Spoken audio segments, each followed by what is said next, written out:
la question des retraites est revenue dans l'actualité. Bayrou et Macron organisent une conférence sur le financement des retraites, on va dire. Moi, je l'appelle conférence pour l'instant. Il faut voir que c'est quand même le résultat de la pression populaire,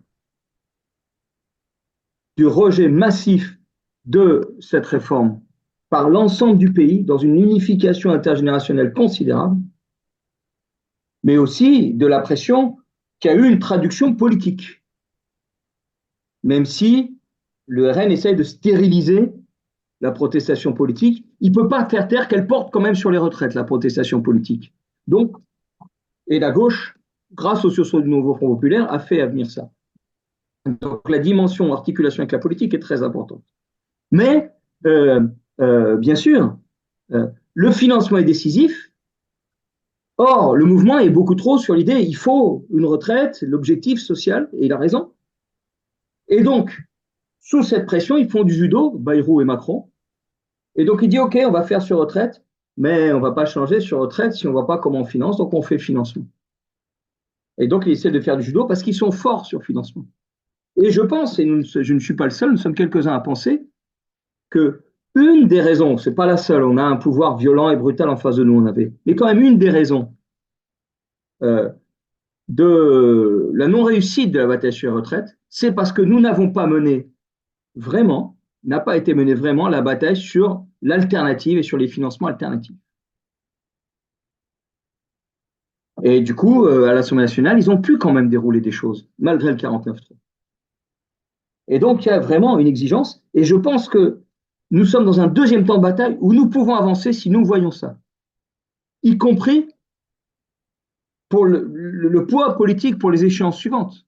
Parce que si sous la pression de cette bataille, par exemple, les députés de gauche présentent des propositions sérieuses sur le financement, non pas seulement l'abrogation de la retraite à 60 ans, à 64 ans, pardon, et le retour à 62 ans qui pose problème, je vais le dire dans un instant, mais s'ils proposent des propositions sérieuses sur le financement et audacieuses, parce que comme disait Danton, il faut de l'audace, toujours de l'audace, eh bien, ça fera bouger le rapport de force politique.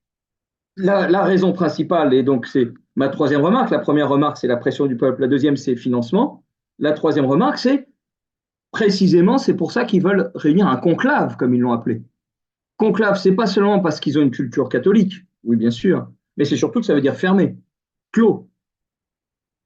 Et nous on veut pas, et la CGT ne veut pas, et elle a bien raison. Et d'ailleurs elle a commencé à protester en disant il n'y a pas la FSU, qui est le syndicat majoritaire chez les enseignants.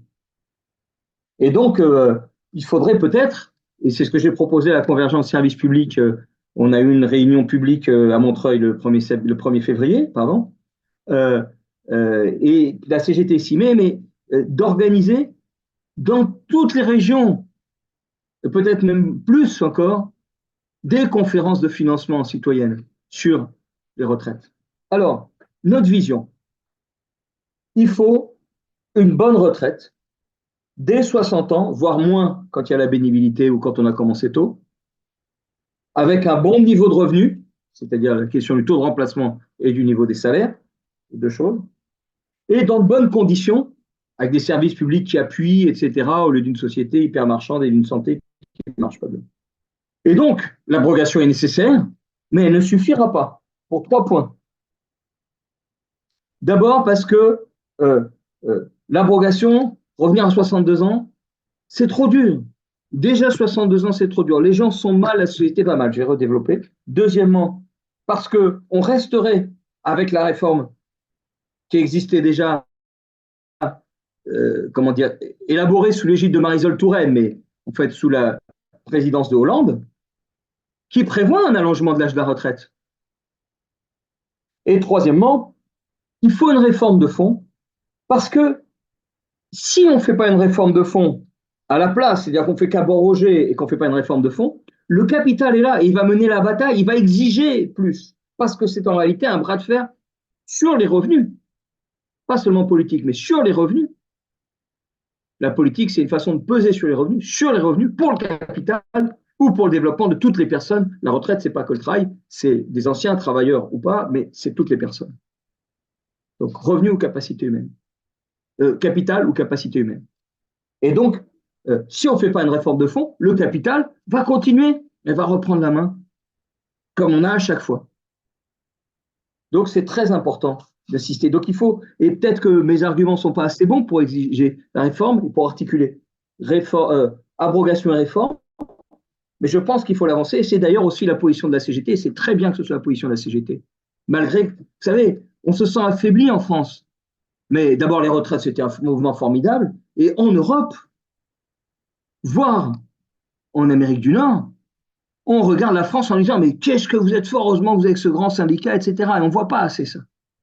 Et moi qui suis au bureau exécutif du Parti de la gauche européenne, je vois un peu les réactions des autres. Je suis étonné des fois. Je leur dis si vous étiez à l'intérieur. Oui, mais quand même, vous avez ça. Vous avez un grand syndicat de classe et de masse. Bon. Alors, premièrement, donc, il faut abaisser l'âge de la retraite vers 60 ans et une bonne pension dès 60 ans parce que les gens souffrent, les corps sont brisés, le mental aussi.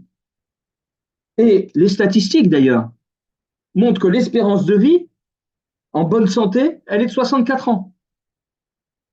Et donc, si on fait à 64 ans, ça veut dire que on revient en arrière, on revient vers la retraite antichambre de la mort.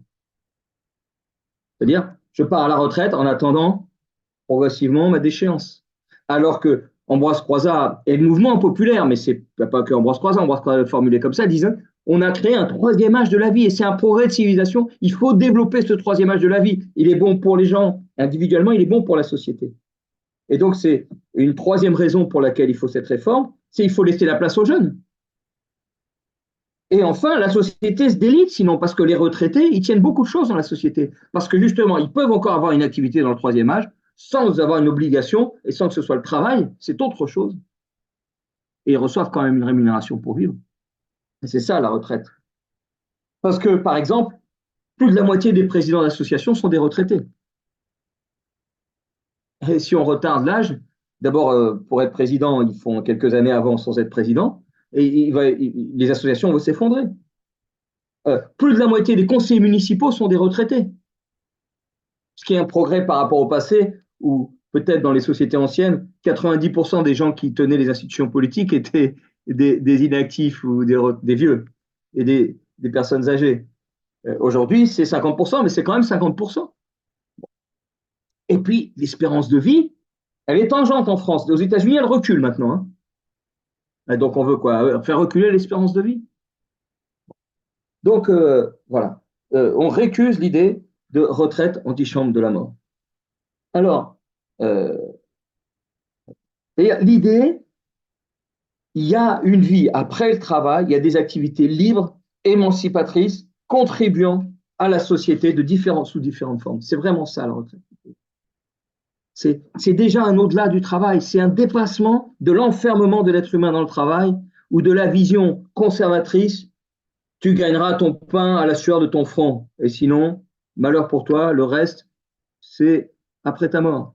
Non, on a une sorte de chose sur Terre où on peut se développer. C'est pour ça que ça fédère autant la retraite. Deuxièmement, rentrons dans le dur de l'argument. On prétend qu'on ne peut pas. Qu'on ne peut pas. Ok, c'est bien gentil la retraite, mais on ne peut pas.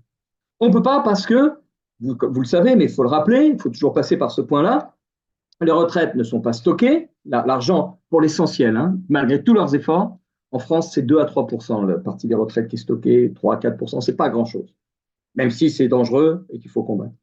Mais l'essentiel des retraites, c'est par répartition. Ça veut dire que les actifs qui travaillent, c'est prélevé sur le produit de leur travail et ça va tout de suite aux retraités. Et demain, les actifs qui seront retraités, ils recevront l'argent de ceux qui sont actifs. C'est ce qu'on appelle la retraite par répartition. Donc, on est liés les uns aux autres, c'est extraordinaire. C'est créer une socialisation très forte. Et donc, alors qu'il y a ça, ils nous disent oui, mais sur chaque actif va peser d'ici 2040 25% en plus d'inactifs. Et donc ça va être terrible. Oui, sauf qu'ils oublient de dire que les actifs, ils produisent de mieux en mieux. D'abord, il y en a plein au chômage, hein, 3 millions à la louche.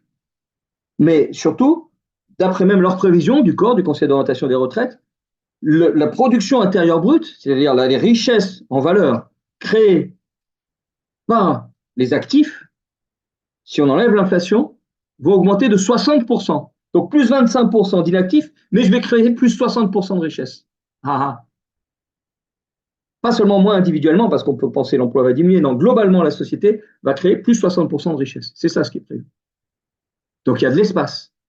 Et d'ailleurs, c'est comme ça qu'on a financé dans les années, si on prend 40 ans, 1960 à 2000. Alors il y avait plus d'espace de 1960 à 2000. De 1960 à 2000, le ratio inactif sur actif a été multiplié par 2, mais les richesses créées, le PIB en volume, c'est-à-dire en déduisant l'inflation, avait été multiplié par 4. Par 2 d'un côté, par 4 de l'autre. Donc il y avait beaucoup d'espace. Donc, d'une certaine façon, ils ont réussi à concilier la chèvre et le chou. Le capital et les salariés, les capacités humaines. Mais ça s'est tendu de plus en plus.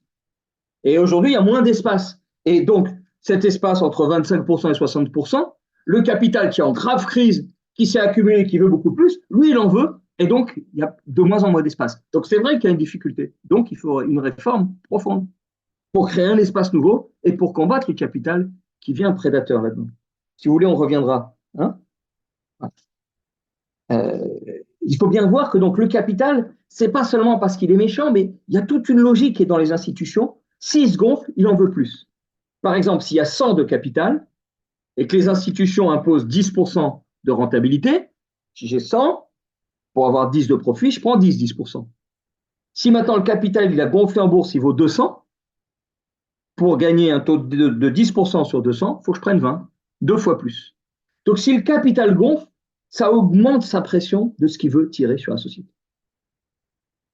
Donc lui, c'est à valeur de son stock qu'il veut prélever. Et c'est pas du tout c'est ça ses besoins. C'est pas du tout les besoins de la société. On peut avoir des besoins d'investissement, de dépenser autre chose que les capacités humaines, mais pour l'écologie, la vie, etc. Pas pour nourrir le capital. OK? Donc les mesures de conciliation sont de moins en moins possibles, d'où d'ailleurs l'effondrement des mesures ouvertement social-démocrates. Alors, en plus, troisième élément, le capital a contourné le système. Je vais y venir, et il a développé des crises en contournant le système. Par 3 bouts. Et il faut le voir parce que, du coup, c'est une des raisons pour lesquelles on ne peut pas seulement revenir et rétablir le passé, mais il faut répondre à ces contournements du système, répondre à la riposte du capital. Par 3 bouts. Un, il a développé le chômage. Et le système lui permettait de développer le chômage, y compris, tu payes moins de cotisations sociales si tu mets les gens au chômage. Donc ça, il gagne de l'argent, il paye moins de cotisations sociales et plus de profit, et ça fait baisser le financement du système. Et il tire vers le bas le coût du travail. Et ça pèse sur l'efficacité. Ça, c'est la première raison. Parce qu'on a fait une sécurité sociale, si vous voulez, un peu à côté des entreprises. Deuxièmement, on va y venir aux cotisations sociales, aux exonérations. Il ne faut pas tout mélanger. D'abord, il a développé le chômage. Ce n'est pas les réponses du capital, les exonérations, c'est les réponses de l'État au service du capital. Mais d'abord, les réponses du capital. Deuxièmement, le capital a développé la financiarisation maximale, une folie. Les revenus financiers des entreprises et des banques, en 2 ans, ont augmenté de 200 milliards. On est à 500 milliards aujourd'hui de revenus financiers des entreprises et des banques. Je vous donnerai un graphique tout à l'heure des revenus financiers des seules entreprises. 500 milliards. C'est plus que leur EBE, leur excédent d'exploitation. C'est énorme. C'est énorme. Donc, vous voyez, et ça, c'est pas seulement un prélèvement, mais ça développe quelque chose qui déplace tout au-delà du salaire, au-delà du travail. Donc c'est, voilà. Et qui est lié d'ailleurs aux délocalisations. Et troisièmement, il a développé la mondialisation, les délocalisations, la mondialisation capitaliste avec des délocalisations. Et donc, il s'enfuit à l'étranger pour produire. Éventuellement, il y a ici le capital financier qui est inscrit, qui contrôle ce qui est à l'étranger. C'est pour ça que je vous dis, il y a un lien entre financiarisation et délocalisation. J'ai ici le capital financier de Sanofi, des filiales Sanofi qui sont à l'étranger, par exemple. Et ce capital financier de Sanofi ici, il va faire la culbute, donc ça va être énorme. Alors qu'en plus, la production, elle est ailleurs, et donc elle échappe complètement au système de protection sociale de chez nous. Donc il faut faire un changement. Comme je l'ai dit, si on fait des mesurettes, simplement revenir à 62 ans, trouver 2, 3 bouts de financement, ça ne marchera pas comme leurs autres réformes de l'autre côté ne marchent pas. Donc il faut donner le cap. Ça ne veut pas dire que dans un moment politique où une fois que le cap est bien affirmé, il va s'agir de rentrer dans la pratique, on ne pourra pas avoir des éléments de compromis pour avancer, pas de compromis pour baisser le drapeau. Voilà. Et puis, donc, parce que au-delà du système qui est sollicité si on ne fait rien par le capital, le système de l'autre côté, il est sollicité par les gens. Donc, il faut une ambition, il faut plus que ce qu'il y a aujourd'hui, parce que la retraite n'est pas bonne aujourd'hui. Même si elle est quand même, elle a été grandement améliorée, mais elle commence à se détériorer. En 3, 4 ans, le revenu des retraités a énormément diminué. Hein Jusqu'à il y a 3, 4 ans, les retraités avec le même niveau de vie que les actifs, moins de revenus, mais même niveau de vie, parce que pour beaucoup de retraités, ils possédaient leur logement. Mais d'abord, il y a plein de retraités qui ne possèdent pas leur logement. Mais en plus, avec l'inflation, ça a énormément reculé leur niveau de vie. Et puis, il faut mieux, parce que la santé est en difficulté, etc. Donc, le système, il est sollicité par l'augmentation de la part des gens âgés, oui. Il est sollicité par l'augmentation de la durée de vie, parce que ça va nécessiter des dépenses de santé nouvelles. Les retraités, ils veulent découvrir le monde, etc. Et ils ont raison. Et ça va enrichir le monde, au sens où le disait le camarade tout à l'heure, enrichir pas seulement de valeurs, mais de grandes choses. Alors donc, il y a des réformes de fonds engagées. Nous mettons en avant 5 points de réforme. Et bien sûr, il y a le financement d'abord, mais pas que. Et je les reprends, ils étaient organisés autrement, d'un appel que nous avions lancé et que je pense que nous pourrions réactiver, qui s'appelait « Pour une réforme de progrès social et de civilisation contre le recul de l'âge de départ ». Et ces points, quels sont-ils? D'abord, le financement. Je vais y revenir, mais je liste d'abord. Le financement, il y a 2 points majeurs d'alternative et 1 point de bataille. Les 2 points majeurs d'alternative, c'est nous voulons faire contribuer les revenus financiers des entreprises. Des entreprises. Parce que il faut entrer dans une autre relation avec les entreprises. Et donc, faire contribuer les revenus financiers, tout de suite, ça fait un trésor. Et deuxièmement, une modulation des cotisations sociales. Entrer dans une autre relation avec les entreprises. Troisième point sur le financement, nous voulons supprimer les exonérations de cotisations sociales. Les annonces, je vais y revenir après, on se les met de côté pour l'instant. Vous voyez, 3 points. Faire contribuer les revenus financiers des entreprises par une nouvelle cotisation, engager une modulation de la cotisation des entreprises, une modulation à la hausse, et troisièmement, revoir tous les dispositifs d'exonération des cotisations sociales. Mais il y a plusieurs autres points. D'abord, nous voulons rétablir de la démocratie sur le système de retraite et de protection sociale. Ça doit être les gens concernés qui participent à la gestion. Et donc, il doit y avoir des élections, il doit y avoir des institutions démocratiques, etc. Et beaucoup de décisions doivent leur appartenir. Et d'ailleurs, la vision du paritarisme qui est instaurée depuis 67, où c'est la moitié le patronat et la moitié les travailleurs, on peut très bien avoir une autre vision, dire le patronat, c'est 33%, puis 30%, puisqu'il a 30% de la valeur ajoutée, et 66% pour les travailleurs. Ou on peut dire c'est que les travailleurs qui gèrent. Donc il y a toute autre vision qui sont possibles. Deuxièmement, nous voulons unifier le système vers le haut. Vers le haut, ça veut dire quoi? Ben, par exemple, alors, malgré les réformes, les conducteurs de train, ils ont encore des retraites un peu meilleures que les conducteurs donc de train, par exemple, de marchandises. Ils ont encore des meilleures retraites que les conducteurs routiers de fret. Eh ben, on peut aligner vers le haut les conducteurs de camions, de poids lourds, avoir la même retraite que les salariés de la SNCF ou l'ensemble des conducteurs de train au fret. Même chose pour les transports de voyageurs, on peut aligner sur la RATP. Donc on peut aligner vers le haut. Et donc il y a tout un ensemble d'unification, on ne doit pas leur laisser, il y a une unification. Troisièmement, il faut des dispositifs de services publics autour des retraites. En plus, par exemple, il faut organiser le passage de témoins entre jeunes et vieux. Donc des dispositifs de départ progressif entre jeunes et anciens, mais aussi de transmission des compétences, donc avec du temps pour transmettre les compétences. Et ça demande des gens qui sont dédiés à ça. Donc c'est une dimension de service public. Il faut permettre l'emploi des seniors d'âge actif. Mais il faut aussi un service public du quatrième âge, notamment sur la perte d'autonomie. Tout ça, c'est des moyens nouveaux. Donc, il faut beaucoup plus que simplement payer une pension. L'autonomie, le quatrième âge, c'est considérable et ça pèse énormément dans les budgets. Il faut développer l'emploi des femmes et des jeunes et il faut même aussi des pré-recrutements dans l'hôpital parce qu'il faut développer la santé. Ça fera des cotisations sociales. Donc, tout un ensemble de services publics. Voilà. Et enfin, il faut des dispositifs européens. Oui, il y a une dimension commune en Europe.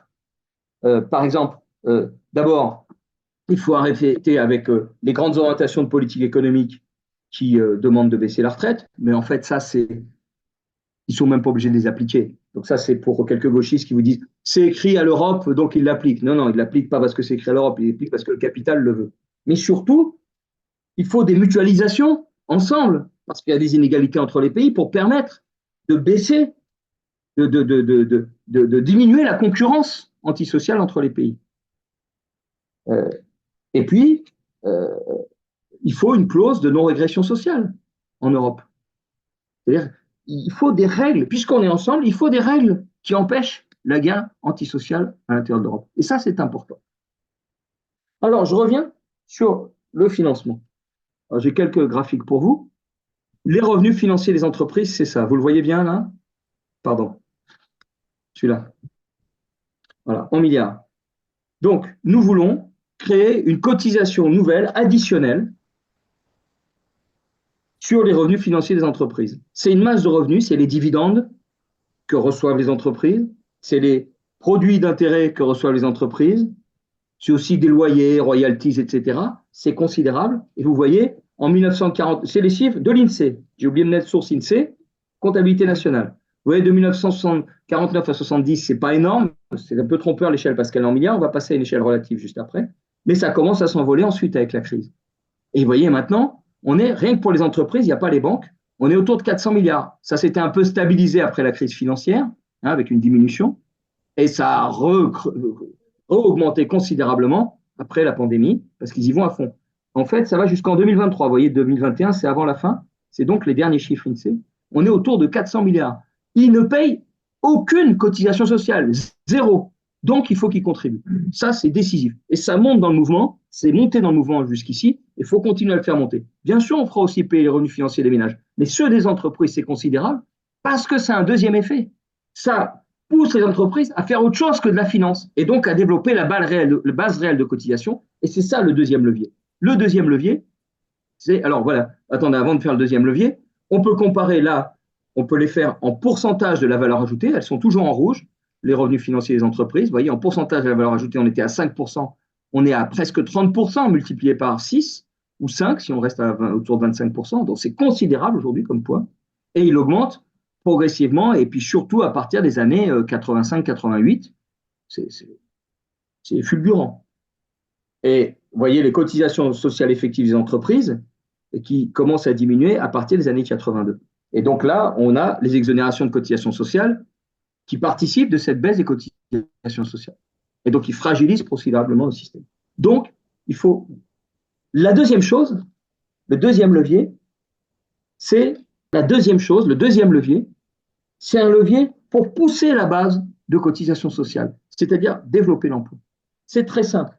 C'est une surcotisation sur les entreprises qui taillent dans l'emploi et les dépenses de formation, ou qui les font moins augmenter que la moyenne de leur branche, plus exactement. Donc une surcotisation pour ces entreprises qui a deux conséquences. Ça augmente les cotisations parce qu'on ne baisse pas pour les autres, mais surtout ça crée une incitation, une pénalisation parce que les autres, elles se retrouvent avec un taux de cotisation relativement moins élevé. Et en plus, on pousse les entreprises à développer l'emploi puisque quand elles licencient, elles vont payer plus cher, ce qu'elles ne faisaient pas avant. Et donc, on essaye de les emmener dans un chemin de progrès. Donc, on entre dans une autre relation avec ces entreprises. Et c'est fondamental, parce que un des défauts, et ce n'était pas la faute du système, mais ça a réagi ensuite, du système, c'était qu'il était à côté des entreprises, tout en ayant cette force d'être prélevé les cotisations directement sur la richesse créée dans l'entreprise, avant même qu'elle soit distribuée. Ça, c'est très fort. Ça pousse quand même à l'intégrer dans les gestions des entreprises. Mais à côté, quand même. Et donc là, on a un levier de pénalisation-incitation pour pousser au développement non seulement de l'assiette de cotisation, si vous voulez, les salaires, parce que donc, si elle taille dans les salaires jusqu'ici, ou si elle taille dans l'emploi, elle paye moins. Là, si elle taille dans l'emploi et les salaires, elle paye plus. Donc, elles sont désincitées à faire ça, comme on dit. Mais pas seulement pour pousser l'assiette, pour pousser la base humaine, les capacités humaines, qui sont la contribution fondamentale au développement des richesses. Or, on a besoin de meilleures richesses, de plus de richesses. Donc, j'ai dit salaire et formation et égalité femmes-hommes. Celles qui n'appliquent pas l'égalité femmes-hommes auront un taux de cotisation plus élevé. Donc, c'est ces deux leviers fondamentaux. Et ils sont très liés. Parce que le premier levier, donc, j'ai montré, donc on va revenir, je vais arrêter le partage. Comme ça, moi, je vais vous voir un peu aussi. Le premier levier, taxation des revenus financiers. Entreprise plus banque, c'est 500 milliards. Donc, si on met un taux de retraite, qui est une moyenne 10%, 10% sur 500 milliards, ça fait 50 milliards. C'est considérable. Aujourd'hui, le déficit, il est de 12. Donc, on a le moyen de faire d'autres choses. Mais bien sûr, ce qu'on espère, c'est un, ne pas dépendre de la finance, et deux, que ça fonde. Et donc, de l'autre côté, on a cette surcotisation qu'on peut l'appeler modulation. La CGT reprend la même idée, mais elle est un peu timide parfois. Donc, si nous menons si nous avançons fortement les choses, la CGT dit oui, oui, on est d'accord. Et d'autres aussi sont d'accord quand on insiste beaucoup. Donc, de l'autre côté, nous avons cette modulation. Vous voyez, taxation des revenus financiers, mais ce n'est pas un trésor, ça peut fondre et on ne veut pas en dépendre. Et donc, de l'autre côté, surcotisation, qu'on appelle modulation si vous voulez, surcotisation, qui va pousser un autre développement. Et on a fait les calculs avec Denis, les premières années, ça amène 5 milliards, puis 10 milliards, et finalement, au bout de 3, 4 ou 5 ans, on est à 50 milliards aussi. Et donc, progressivement, ça remplace. Et politiquement, c'est fondamental. Nous emmenons les entreprises vers un chemin de progrès. Par rapport à des propositions que je trouve un peu simplistes et qui regardent dans le rétroviseur, que avance LFI ou d'autres en disant il suffit d'augmenter les cotisations. Mais comment on les augmente? Si on les augmente aujourd'hui, ça augmente les coûts, ça tue les entreprises, ils vont se barrer, et voilà, ça ne marche pas. Et en plus, ça ne convainc pas parce qu'il y a des gens qui sont convaincus par l'idée qu'il ne faut pas augmenter les coûts des entreprises. Donc nous, au contraire, nous voulons les augmenter. Mais comment? Nous proposons un chemin. On va les augmenter justement en désintoxiquant les entreprises de leur mauvais comportement. Parce que les entreprises n'appartiennent pas qu'au capital et au patron, elles appartiennent aussi aux salariés, c'est eux qui les développent. Et donc, on veut les emmener dans un chemin de progrès, comme avait fait Ambroise Croizat, pas seulement Ambroise Croizat, tout le mouvement à la libération avec les entreprises qui voulaient le développement. Donc, c'est ça, cette idée de la modulation et de la surcotisation. Et c'est faisable. Et d'ailleurs, là aussi, ça avait progressé, puisque lors de la bataille précédente, même des sociodémocrates du PS ou Attaque avaient dit oui, il faut une surcotisation, mais sur un petit bout de truc, sur un petit contrat. Et il faut faire très attention, parce que le système et le capital, ils récupèrent les idées pour les vider de leur contenu et de leur effectivité en cantonnant, en faisant sur des morceaux de choses. Et du coup, ça ne marche pas. Par exemple, quand on a fait une réunion à Montreuil Public, il y a une camarade qui m'a dit moi, je ne suis pas pour les surcotisations parce que ça crée des différences entre les entreprises. Je lui ai dit je suis d'accord, il ne faut pas créer des différences et des cloisons entre les entreprises, il faut faire une surcotisation uniforme. Mais vraiment une surcotisation, c'est-à-dire toutes les entreprises, on les traite de la même façon, mais pas tous les comportements. On les tire vers un bon comportement. On incite, on pénalise. C'est ça. Et d'ailleurs, c'est une nouvelle frontière pour la gauche, d'avoir une nouvelle relation avec les entreprises. C'est fondamental. C'est fondamental. Et donc, au lieu de matraquer simplement. Parce que on insiste sur le fait que la cotisation sociale, ça peut être quelque chose qui va tirer la société vers le haut, pas seulement les gens, mais qui va permettre l'efficacité économique médiane. Voilà. Et donc, on fait fondre les exonérations de cotisations sociales qui sont considérables. Et donc, progressivement, on va les faire fondre. Et peut-être que si progressivement, d'ailleurs, non seulement on les fait fondre, mais qu'on arrive à bien financer le système, on pourra peut-être diminuer le taux de cotisation, mais ça, c'est la démocratie sociale qui le permettra. Et la démocratie sociale, j'ai oublié de le dire, ça veut dire que ce n'est pas le Parlement qui décide l'enveloppe des dépenses de santé, comme aujourd'hui c'est le cas avec le PLFSS. Le Parlement peut avoir un débat dessus, je pense que c'est sain, mais ce n'est pas lui qui doit décider l'enveloppe. Alors, je vous montre quand même cette histoire de cotisation sociale. Alors, je refais le partage d'écran, pardon, parce que il faut voir que les aides aux entreprises, c'est devenu considérable. Vous voyez, là, les aides publiques aux entreprises en pourcentage de la valeur ajoutée, de 1949 au début de la crise, 69-73, c'est 2% de la valeur ajoutée. Ça augmente jusque dans les années 80. Ça diminue un peu, mais là, parce qu'à mon avis, il y a des nationalisations. Donc, il y a une autre façon d'aider les entreprises, c'est de faire moins de pression sur elles par l'État actionnaire. Et puis, à partir des années 2000, ça explose. J'ai ajouté à la source INSEE qui prend les aides, les exonérations de cotisations sociales, puisqu'il faut savoir que les exonérations, l'entreprise paye moins de cotisations et l'État paye à la sécurité sociale la compensation de ces exonérations de cotisations. Donc, c'est bien un déboursement par l'État. Et vous voyez, aujourd'hui, c'est 5 fois plus, c'est autour de 10% de la valeur ajoutée des entreprises contre 2%. C'est considérable. Et donc, ça, il faut le faire. Voilà. J'arrête le partage. Donc, vraiment, l'enjeu, il est là. Sur le financement, à mon sens, il est sur la clarté aussi. C'est-à-dire que il y a plein d'autres propositions de financement. Par exemple, la CGT ajoute, elle a ces deux propositions, la CGT. Mais elle ajoute, et à juste titre, il faut que l'intéressement des salariés contribue, etc. Mais c'est des petites mesurettes qui ne font pas le sens politique majeur qui est deux gros leviers, plus la suppression des exonérations, plus la démocratie, parce que ce qu'il faut, c'est développer la base de cotisation. Donc, revenu financier des entreprises, et on taxera aussi le revenu financier des ménages, ils y sont un peu déjà, et sur cotisation d'entreprise. Donc, est-ce que le problème, j'y reviens, ce n'est pas un problème de trop d'inactifs, c'est un problème de comment développer les richesses, les bonnes richesses, et comment éviter la prédation du capital. Donc, développer les richesses, les bonnes richesses, c'est développer les capacités humaines et s'attaquer au capital parce que c'est lui qui va empêcher ce développement.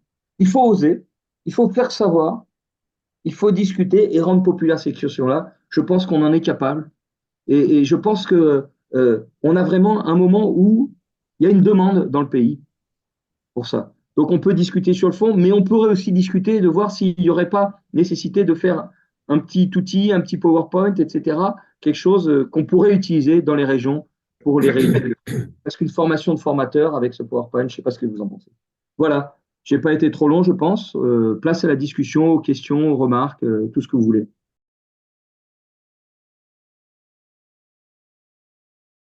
Que je n'ai pas assez développé sur cotisation sociale.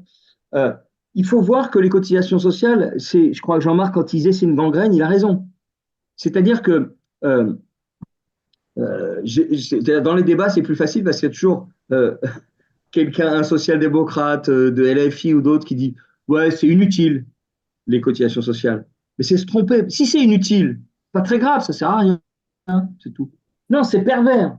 Parce que d'un côté, ça fait un trou dans les caisses de la sécurité sociale ou dans les caisses de l'État, hein, puisque c'est l'État qui paye, donc ce n'est pas exactement un trou dans les caisses de la sécurité sociale. Mais surtout, ça pousse à faire des bas salaires. Parce que les exonérations de cotisations sociales, les entreprises, pour l'essentiel des exonérations, qui représentent aujourd'hui ces exonérations, 85 milliards d'euros. C'est énorme. Hein, 85 milliards d'euros, c'est énorme. Le trou sur les retraites, c'est 3-4 milliards et 12 milliards dans quelques années. C'est énorme. 85 milliards. Et les entreprises bénéficient de ces exonérations si leur salaire ne dépasse pas un certain montant. Pour beaucoup, c'est si les salaires ne dépassent pas 1,2 SMIC. Puis, avec le CICE qu'ils ont transformé en exonération, c'est maintenant si les salaires ne dépassent pas 2,4 SMIC. Donc, ils l'ont généralisé. Mais ça veut dire que si vous augmentez les salaires, le patron, il perd ses exonérations de cotisations sociales. Alors que nous, on fait l'inverse. Si vous développez les salaires et l'emploi, Vous avez un taux plus faible. Vous ne payez pas moins, mais le taux est plus faible. Par contre, si vous taillez, alors là, vous payez plus. Donc, c'est exact. Donc, le problème, c'est le contenu et les critères des aides. Et elles sont perverses parce qu'elles minent donc non seulement les caisses d'État, si on veut, mais elles minent la base de développement réel de l'activité et de l'efficacité de l'activité par les entreprises. Parce que ça me permet de dire une deuxième chose avant de passer à la question de l'utilité sociale des retraités. Parce que, comment, le qu'est-ce que je voulais dire oui, ils nous disent qu'il faut travailler plus. Euh, attention, d'abord, ils ne proposent pas de travailler plus, parce qu'ils ne proposent pas de mettre les 3 millions de chômeurs au travail. Ils proposent que les mêmes personnes travaillent plus longtemps. Donc ça ne veut pas dire travailler plus au même moment. Mais ensuite, ce n'est pas seulement fournir une quantité de travail avec un pic et un marteau, comme le pic de mineurs. Il faut une efficacité du travail. Donc il ne faut pas épuiser les gens au travail, ça ne marchera pas. Ça va les démolir et ça n'aura pas d'efficacité. Donc les capacités humaines sont plus importantes. Il faut développer les capacités humaines. Et donc, une articulation avec l'investissement et surtout avec la formation pour que ce travail soit efficace. Si je mets des gens non formés à l'hôpital euh, ou dans l'éducation nationale, ils auront beau travailler des heures et des heures, ça n'aura pas l'effet qu'il faut.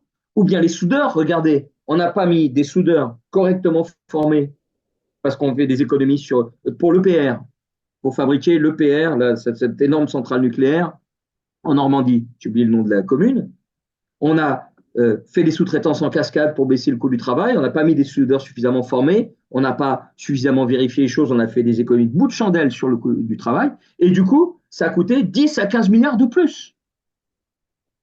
Parce qu'effectivement, si tu ne soudes pas bien un truc, il y a des trous, il y a des fuites, ça ne marche pas, et comme encore en France, on a des contrôles sur la qualité du nucléaire, etc., on ne met pas en œuvre. Donc, ce n'est pas seulement travailler plus, c'est développer les capacités humaines, c'est fondamental ça.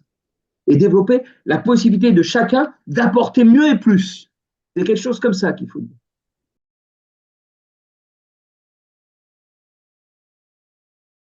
Alors, le deuxième point, je serai beaucoup plus court, mais ça permet, je vois qu'il y a quelques questions qui viennent, ça permet aux questions de venir.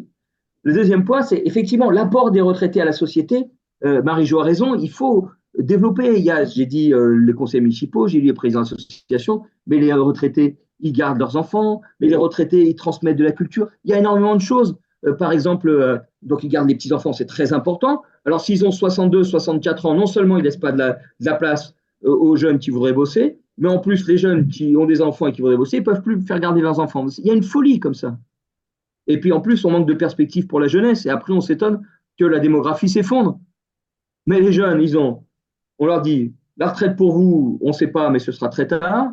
La santé pour vos enfants, vous ne pourrez pas. L'école, c'est un peu la merde pour vos enfants. Et le boulot, ah ben non, vous n'en aurez pas, vous serez précaire, mais vous n'en aurez peut-être pas parce que c'est les parents qui tiennent la place, peut-être. Et donc, comment vous voulez qu'on ait le développement de la natalité et de la démographie? Donc, et encore, on est dans un moment en France où il y a une culture pour avoir des enfants. On n'est pas encore à un recul culturel sur la démographie. Donc, si au contraire on inversait les politiques, ça ferait aussi repartir la natalité, ce qui serait porteur d'espérance pour la suite. Voilà. Donc, cette idée d'utilité sociale des retraités, mais j'insiste, il y a utilité sociale fondamentale, mais il y a aussi, c'est pour eux.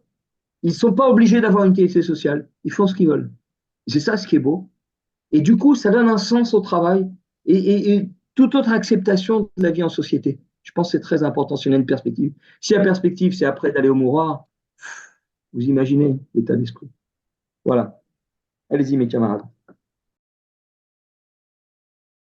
Le focus que Frédéric a mis sur le financement me semble d'une importance haute, pour ne pas dire comme étant un point incontournable. Et avec les graphiques sur l'aspect de la financiarisation, c'est ce qui peut faire la différence dans un débat au sein de la gauche. J'ai trouvé intéressant l'explication sur la surcotisation et sur le fait de taxer la financiarisation. À un moment donné, ça doit s'arrêter. C'est-à-dire que ne pas dépendre de la finance. je trouve que cet argument-là a son importance parce que on entend ça, c'est la musique récurrente, il faut taxer, il faut taxer, il faut taxer la financiarisation, et on sauvera tout. Non, l'idée aussi de, comment dirais-je, d'aller vers le dossier de la retraite, vers 60 ans et voire moins, tout en étant, je dirais, dans un accompagnement avec les entreprises pour montrer, je dirais, la justesse qu'il y a derrière cette logique vis-à-vis des retraites, c'est un point essentiel.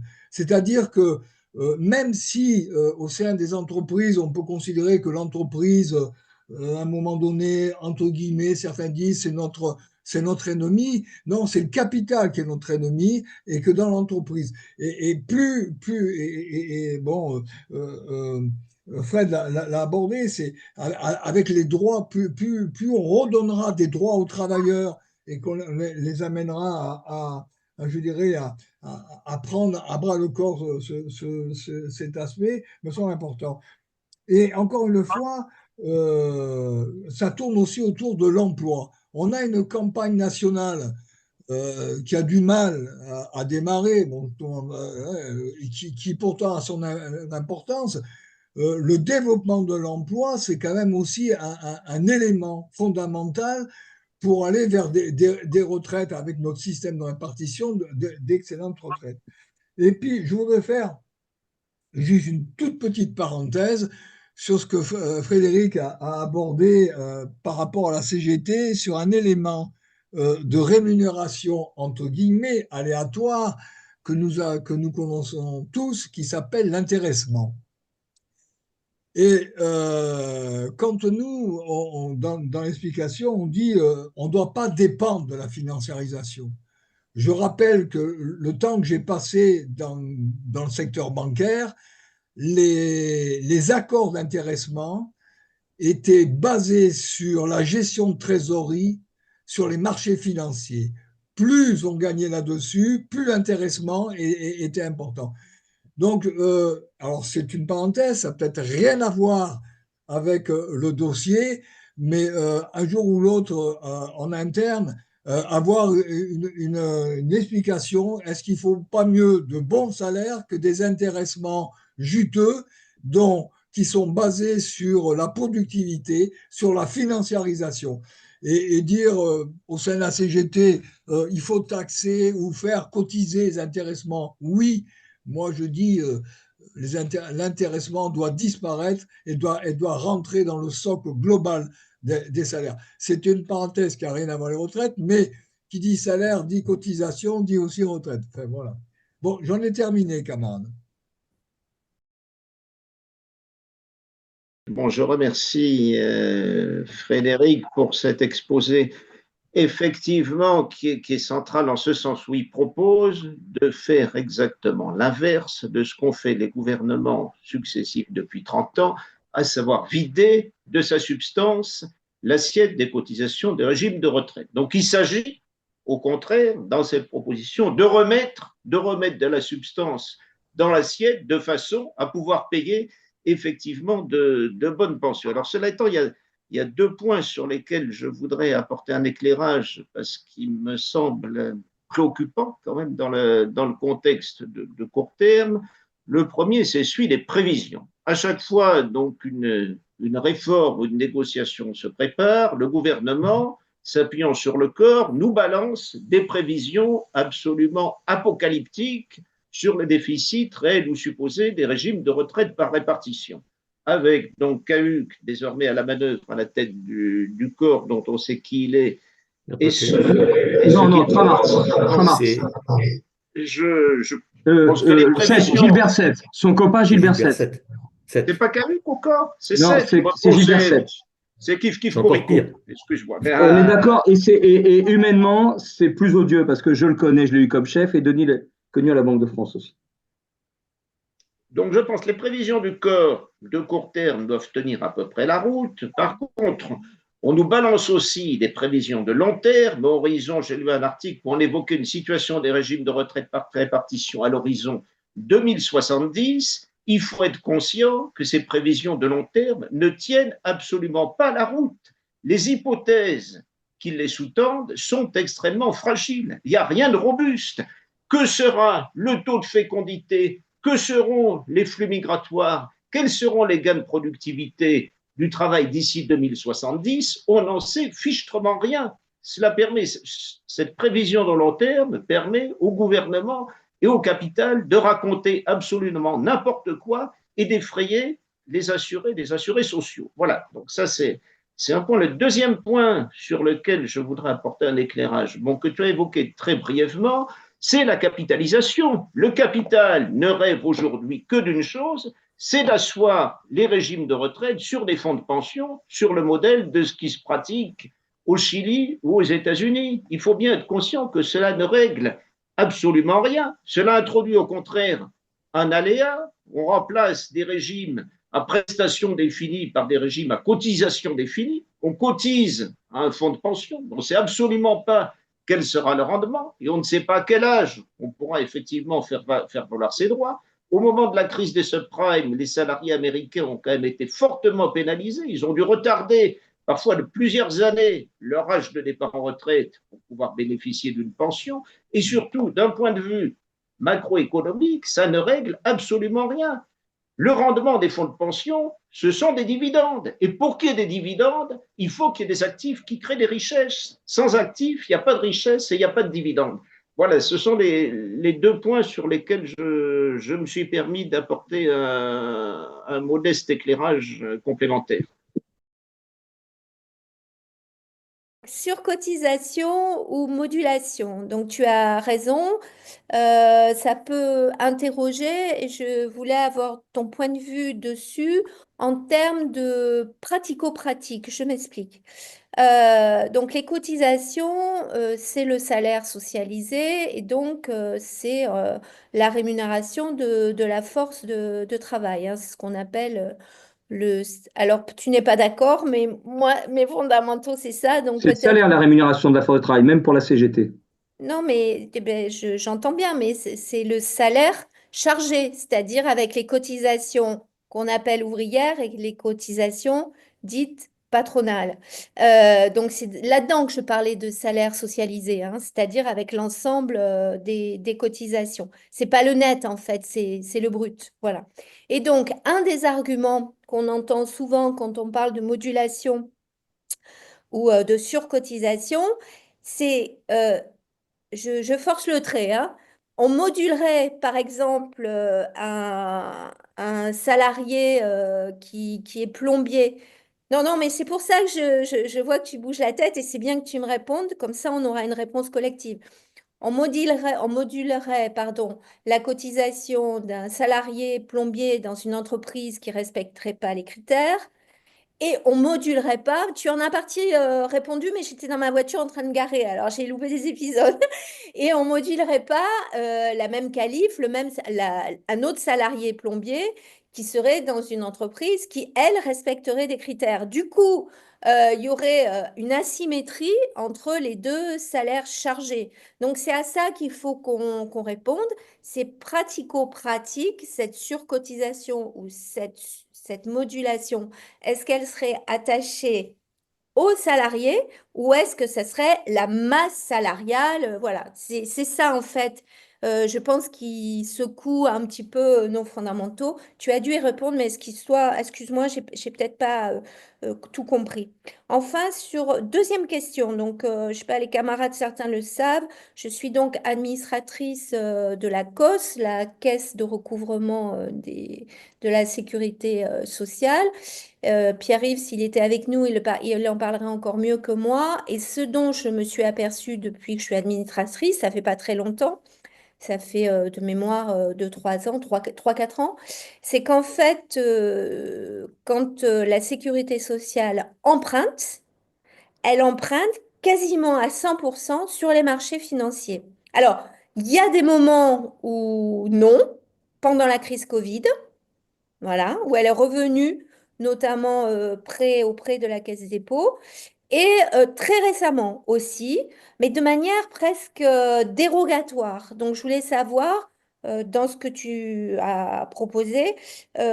Comment on peut inverser cette tendance à faire en sorte que donc cette caisse de recouvrement maintenant ne fait appel qu'au marché financier pour avoir des emprunts, la plupart d'ailleurs de court ou de moyen terme, hein, et en utilisant systématiquement les swaps, hein, que tu connais mieux que moi. Voilà deux questions. Il y a une question qui a été écrite, il y a une vie après le travail. Oui, il y a une vie après le travail. C'est-à-dire qu'il faut distinguer travail et activité. Travail, c'est sous la suggestion d'un patron. Tripalium, qui est la racine du mot travail, c'est souffrance. C'est un instrument de torture. Ce n'est pas que souffrance au travail, ça construit aussi.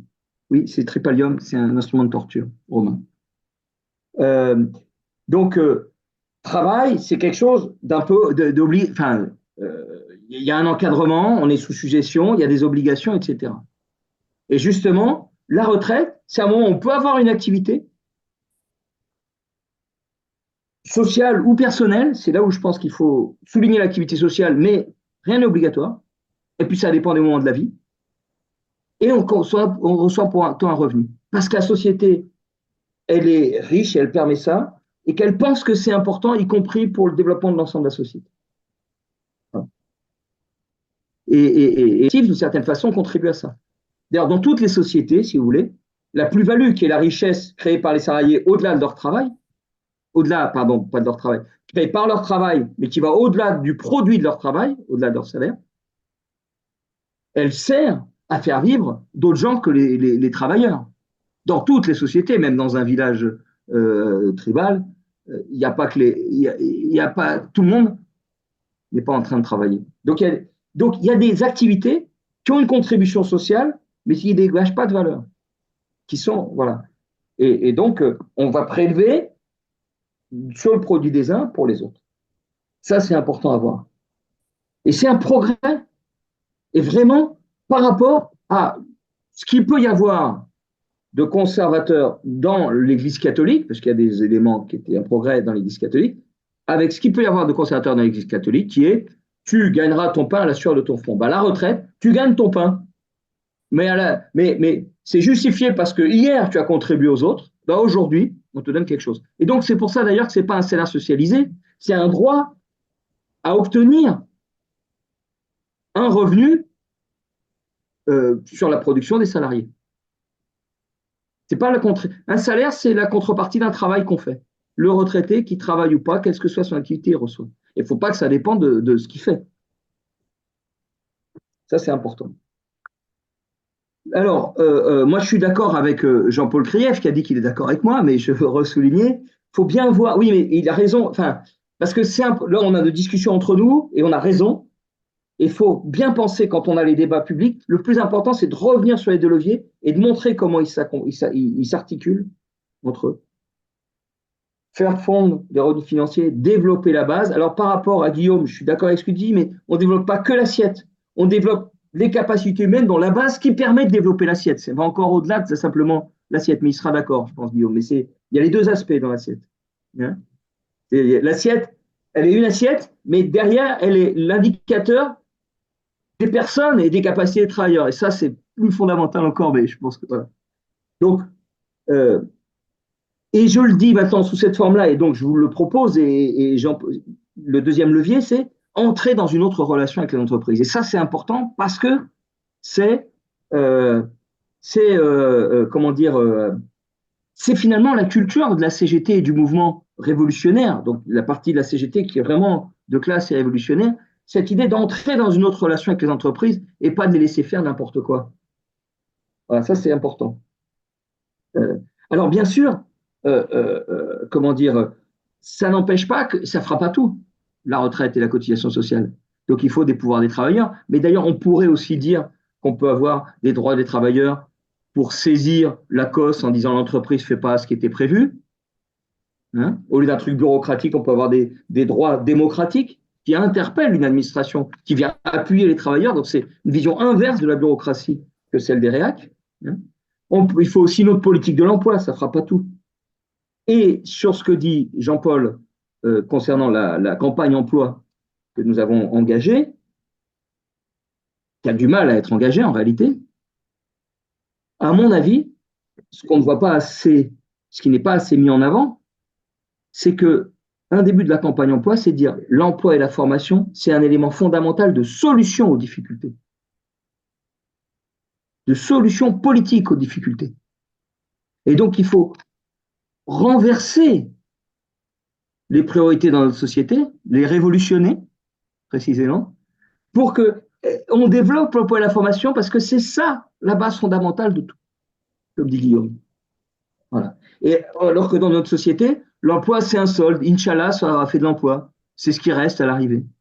Les sociétés du Inch'Allah. Bon, voilà. Alors,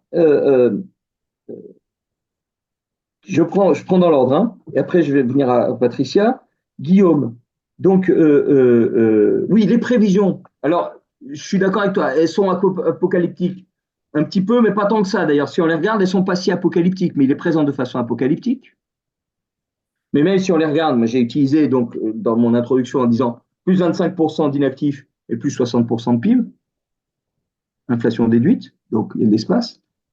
Et effectivement, il y a plusieurs choses qu'on peut critiquer.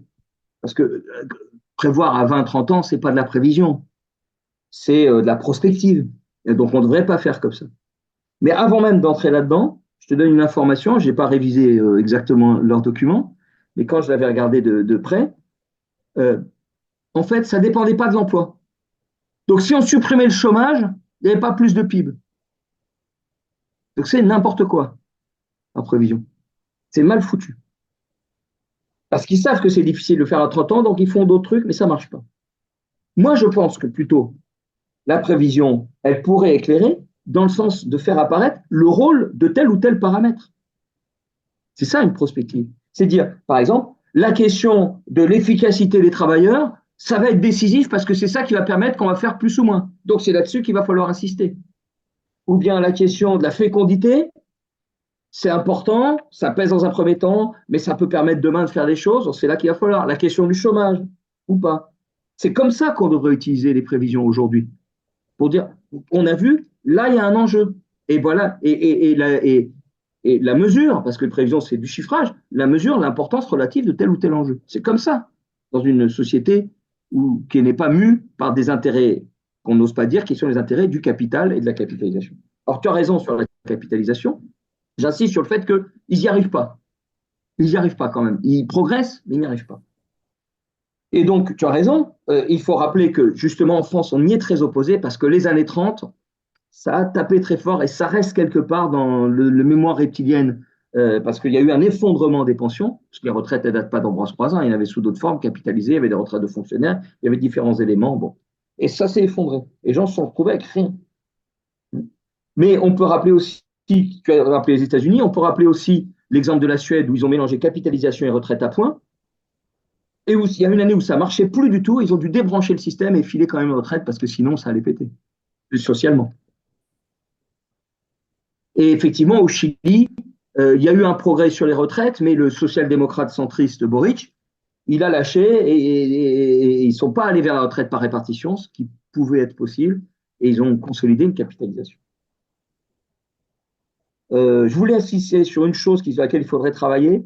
Nous avions regardé il y a 2 ans avec Henri Sterdignac, ce qui nous donne comme argument sur l'âge de départ effectif, parce qu'il y a l'âge légal. Dans les débats, ils vous mettent l'âge légal maximal. Nous, par exemple, c'est comme chez nous, ils ne le font pas, mais c'est comme si à l'étranger, ils disaient que c'était 67 ans l'âge en France, puisque c'est l'âge au-delà duquel tu ne peux plus travailler pour la plupart des métiers. Donc, ils diraient 67 ans, regardez, la France, c'est 67 ans, donc nous aussi, on doit s'aligner. Donc, en fait, ils font ça quand ils prennent les autres pays. Mais si on regarde l'âge effectif où les gens liquident leur pension, de mémoire, c'était, d'après les chiffres de l'Union européenne, c'est 61,9 ans, donc 62. Ah, c'est pas 64. Vous voyez, autre truande sur les chiffres. Ils disent, le taux d'emploi des seniors n'est pas bon, il faut l'augmenter. Ben oui, mais ils prennent les seniors 55, 65 ans. Ben chez nous, heureusement qu'il n'est pas bon parce qu'on veut que les 62, 65, tu vois, sur une partie, maintenant c'est 64, 63, 65, ça augmente progressivement, ils ne soient pas en emploi, puisqu'on veut qu'ils aient une retraite qui n'ait pas besoin de faire un emploi. Donc là aussi, ça triche. Voilà. Alors, Patricia, tu as raison de poser la question parce qu'elle est très importante dans le mouvement. Hein. Mais je vous invite, je vais vous envoyer le lien du débat que j'ai fait à Montreuil parce qu'il y avait Pierre-Yves Chanu, notre camarade, et il y avait aussi LFI. Et au début, ils ont été on augmente, et on fait. Et moi, j'ai insisté sur cotisation, modulation. Et après, LFI, elle n'a rien osé dire. Elle a dit, je suis d'accord avec tout quasiment. Bon, ça, c'est dans la méthode. Et puis Pierre-Yves a dit, oui, je suis d'accord finalement. Qui sait. Alors, surcotisation. D'abord, je pense que pourquoi je dis surcotisation? Parce que modulation donne l'impression que pour les uns, ça va monter, pour les autres, ça va baisser, et qu'on va faire un jeu à somme nulle. Tu ne me l'as pas reproché parce que tu le sais, mais je pense qu'il faut le rappeler. Et donc, c'est important. C'est pour augmenter la masse de cotisation. Et donc, effectivement, c'est relativement moins dur pour celles pour lesquelles on n'augmente pas la cotisation. Donc, deuxièmement, c'est sur les entreprises. D'abord, et c'est sur la cotisation patronale, la part patronale. Par exemple, il faut rappeler, ça existe pour les accidents du travail. Il y a une surcotisation pour les entreprises qui font plus d'accidents du travail que leur branche. Leur branche, parce que dans le transport, il y a plus d'accidents que dans le reste, dans le bâtiment, il y a plus d'accidents. Elle est minime. On peut le faire vraiment. Ils en ont même fait une, mais minime aussi, pour l'assurance chômage, pour certains contrats. Et pourtant, ils l'ont faite et ça marche un peu. Même selon leurs critères, ça marche. Donc, c'est faisable. Alors après, le débat de fond, c'est qu'en réalité, donc, attends, et je finis, j'insiste, je l'ai dit comme ça, mais je ne sais plus si je l'ai dit comme ça là, et enfin voilà, c'est un problème d'attention et on se le redit, ce n'est pas un problème. Donc l'idée, c'est une surcotisation uniforme sur les entreprises. Uniforme. Alors en réalité, on regarde les taux et les augmentations, etc. Et sur la part patronale. Donc ce n'est pas le salarié. Alors, moi, c'est une construction abstraite de dire que le salaire, il a un salaire brut. Le salarié, il a un salaire brut. C'est une construction abstraite. Parce que qu'est-ce que c'est la protection sociale? Qu'est-ce que c'est? C'est une prise sur la valeur ajoutée au détriment du profit pour aller au développement des capacités au-delà du travail, des salariés, mais des êtres humains, des salariés, des retraités, des enfants, des inactifs, des femmes inactives, j'allais dire, elles ne sont pas toutes inactives, etc., etc. Donc, c'est une prise, c'est un coin qu'on enfonce, si vous voulez, pour ceux qui connaissent les tableaux du soviétique dans les années 20-30, c'est un coin qu'on enfonce contre le capital. Et c'est pour ça qu'ils sont attachés à le faire baisser. C'est parce que c'est une prise sur la valeur ajoutée au détriment des profits. D'ailleurs, quand on augmente les cotisations, ça ne baisse pas le salaire. Donc ça montre bien que ce n'est pas du salaire, pas pris sur le salaire. Ça baisse les profits. Quand on baisse les cotisations, ça ne baisse pas le salaire, ça augmente les profits. Après, le patron réagit si on augmente les cotisations. Après, il réagit pour cogner sur les salaires. Donc voilà. Mais avant même de rentrer là-dedans, donc il faut bien insister, c'est une surcotisation sur la part patronale, uniforme, et ça se fait déjà sur les accidents du travail, mais j'insiste ensuite. C'est une prise, la cotisation, c'est quelque chose de nouveau qu'on a créé. C'est révolutionnaire, on a créé quelque chose de nouveau. Il n'y a plus que salaire-profit seulement, il y a aussi au milieu cette base de développement humain. Si vous voulez, c'est une prise sur le bénéfice, une prise sur la plus-value, mais pas pour le capital, pour le développement des capacités humaines. C'est pour ça que c'est révolutionnaire la cotisation. C'est énorme. Et c'est ça qu'il faut pousser. C'est pour ça qu'ils n'en veulent pas. Voilà. Alors, l'ACOS, tu as totalement raison. Et je pense qu'il faut peut-être qu'on réfléchisse à renforcer ce point dans nos propositions, peut-être même à le mettre comme un point en tant que tel. Je redis ce que tu dis. L'ACOS emprunte à des taux élevés. C'est ça. L'important, c'est élevé. Voilà.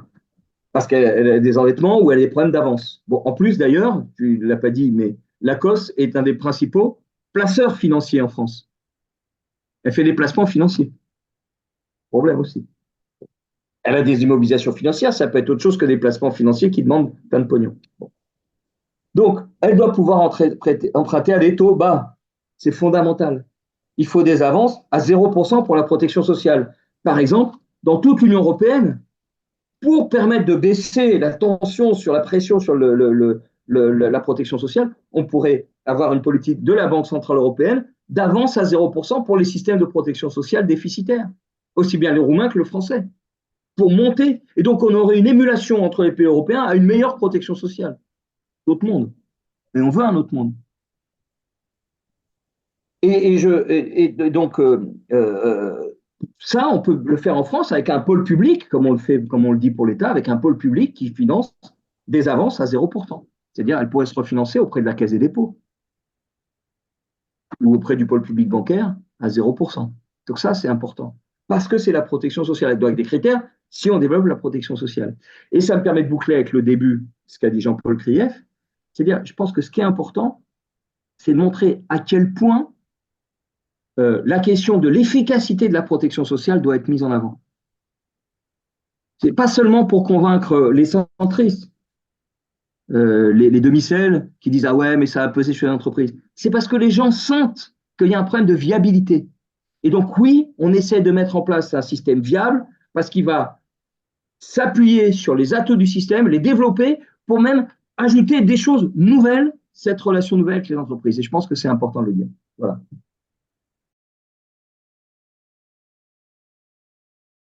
J'ai posé le problème de la capacité de pouvoir avoir une progression des retraites, non plus en fonction d'un indice, dont je rappelle que l'indice initial, ceux qui sont plus anciens, m'avait dit que cet indice initial ne pouvait pas servir pour l'augmentation des salaires et des retraites. Je tiens à le signaler quand même, parce que c'est un indice qui n'était pas fait pour cela.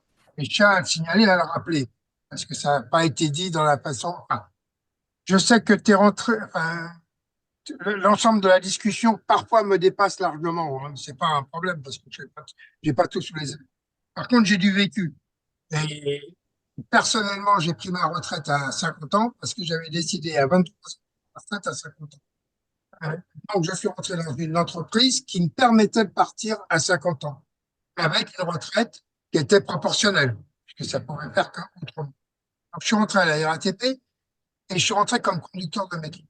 Je tiens à signaler que quand je suis parti à la retraite à ce moment-là, je gagnais à peu près 2 SMIC et un peu plus que 2 SMIC et demi de l'époque. Aujourd'hui, je gagne, là, ma dernière salaire qui vient de m'arriver, c'est de 2000 euros. Ça peut pas correspondre à ce que j'avais quand je suis parti. Donc, cette évolution des retraites, c'est pour ça que j'en parle dans l'évolution. Tout ça parce qu'à un moment donné, en 1995, on a modifié la façon de réévaluation des retraites. On l'a modifié en sortant du cadre des salaires pour rentrer dans le cadre de l'évolution des prix. Je tiens à le rappeler aussi, et qu'il faudrait peut-être à un moment donné, et le discours que tu as amené, j'ai très mauvais à voir les noms. Frédéric Bocara. Frédéric, sur la notion d'emploi-formation et de la rémunération des emplois-formation dans les catégories et dans les qualifications, qui soit à caractère unifié, me paraît quelque chose fondamentalement juste de ce point de vue-là, parce que ça permettrait effectivement de revaloriser l'ensemble des retraites en fonction effectivement de l'emploi, de la formation et des qualifications qui correspondraient à ce que c'est. Ce qui ne veut pas dire qu'il faut unifier par le bas l'ensemble des qualifications, mais qui veut dire qu'à un moment donné, il faut réfléchir à quel est le niveau quelles sont les grilles qui peuvent installer à l'intérieur des qualifications. Frédéric, tu as soulevé le problème de la centrale nucléaire. Vous n'avez pas les soudeurs correspondants, mais je crois que c'est quelque chose d'important. Puis on avait eu, dans le cadre de l'évolution d'un certain nombre des carrières dans le système nationalisé et dans le système public, comment dirais-je, des grilles de salaire qui auraient au moins eu des correspondances. Ça aurait été quelque chose sur lequel il faudrait peut-être réfléchir par rapport aux propositions qu'on peut faire. Je suis par ailleurs militant actuellement chez les vétérans du PCF. On a une réunion dans quelques jours. Et il serait pas mal qu'on discute un petit peu de pourquoi je suis ce soir avec vous. Et je pense qu'il y a un certain nombre d'arguments qu'il faut ressortir. Et c'est dire à un moment donné aux retraités, l'emploi-formation, c'est important dans l'évolution qu'on doit avoir par rapport à nos retraites. Je crois qu'à un moment donné, c'est ce que j'ai un peu compris ce soir, c'est que c'était quelque chose de fondamental. Ce changement de structure sociétale à laquelle nous prétendons avoir, c'est-à-dire installer à l'intérieur de l'élément productif cette notion d'emploi, formation, qualification. C'est un peu, j'ai d'autres choses dans la tête, mais il ne faut pas me laisser parler trop longtemps. Donc, je voudrais quand même que c'est un peu ce que j'ai écrit, hein, la proposition, c'est un peu ce que j'ai écrit, de façon à ce que ça soit Oui, oui, je vais te répondre. bien le reprendre. Voilà, merci. Je pense qu'on a besoin de données qui me paraissent pas importantes. Il faut travailler notre argumentation. C'est combien aujourd'hui de salariés âgés de 62, 63, peut-être 64 ans auraient dû déjà partir s'il y avait eu la retraite à 60 ans. Voilà. Quel est le volume de personnes, hein, voilà. Parce qu'après, on entend pas mal de chiffres. Et, moi, j'avais entendu la CGT qui avait cité 60 000 personnes, mais que d'ici la fin de l'année, hein, qui auraient pu accéder, mais c'était 62 ans. Ben, 60 ans, il faudrait savoir combien c'est. Voilà, c'est une première question. Et deuxième question, c'est le coût global. Le coût global pour la société à 10 ans, par exemple, ou à 5 ans, de la retraite à 60 ans. Moi, j'aimerais bien avoir cette donnée-là sur la. Je sais qu'à un moment donné, on parlait de 150 milliards d'euros. Ceci dit, voilà, on a besoin de choses concrètes pour mieux apprécier ce que ça représente. Et l'enjeu de la bataille sur du financement. Parce que moi, je pense que l'enjeu de la bataille, il est multiple. Il est multiple. Il y a d'une part sur le niveau des pensions. Dès que vous avez, moi ça fait 15 ans que je suis en retraite, ben, je vous dis pas la différence entre ce que j'aurais dû avoir aujourd'hui si j'étais resté au même niveau qu'en 2010. Vous voyez, ça fait 15 ans que je suis parti. Et ça se voit dans tous les éléments de la vie, hein, dans le mode de vie qu'on a. Pourtant, même si les enfants ils s'émancipent, il n'en reste pas moins vrai que ça pèse beaucoup. Ah, ça, c'est le premier élément. Donc, il faut bien tenir, je pense, avec la question de l'âge, la question du niveau de vie.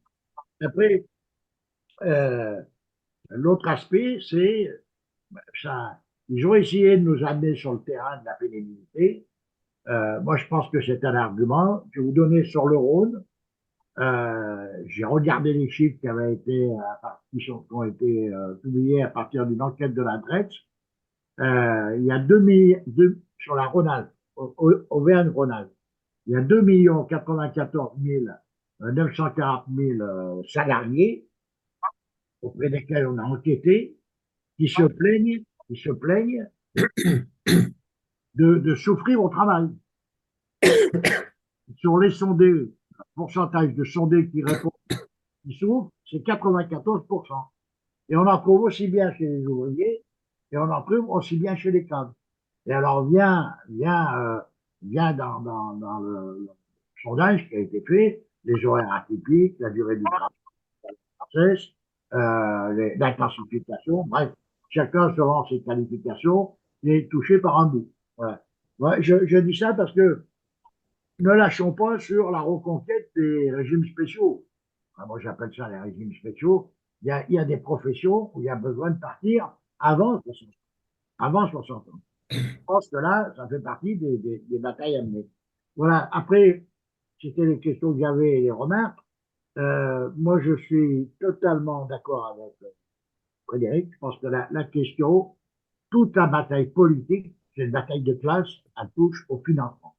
Et donc, qu'est-ce qu'on va être en capacité de mobiliser pour aller faire payer, contribuer le capital à la société, au développement de la société et aux réponses aux besoins humains. On est fondamentalement sur une autre logique.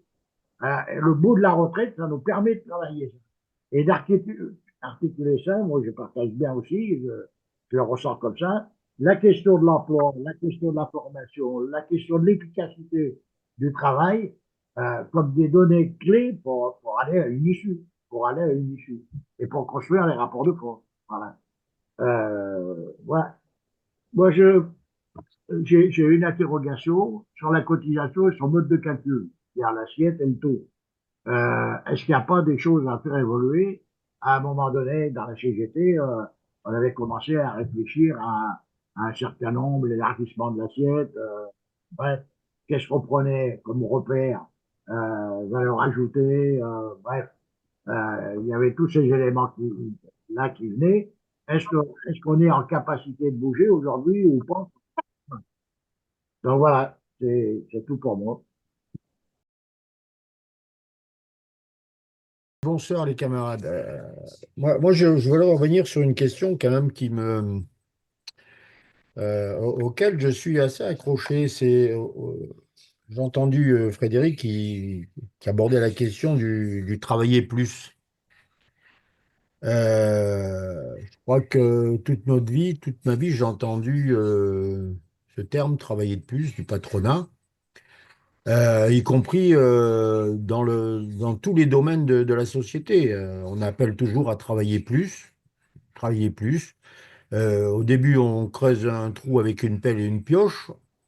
Il faut toujours travailler plus. Maintenant, on a des machines énormes. On fait le trou en 3 minutes. Il faut toujours encore travailler plus. C'est valable quand on travaille sur un ordinateur ou quand on construit un objet quelconque, une armoire, un bois, une voiture, n'importe quoi. Il faut toujours travailler plus. Je trouve qu'on est un peu frileux sur cette question parce que on a des nouvelles technologies. L'humain depuis plusieurs centaines d'années invente des nouvelles technologies pour travailler autrement et pour comment dirais-je, avancer dans son travail et fabriquer autrement. Et on est toujours à travailler plus. Et je pense qu'on est un peu frilé sur cette question-là.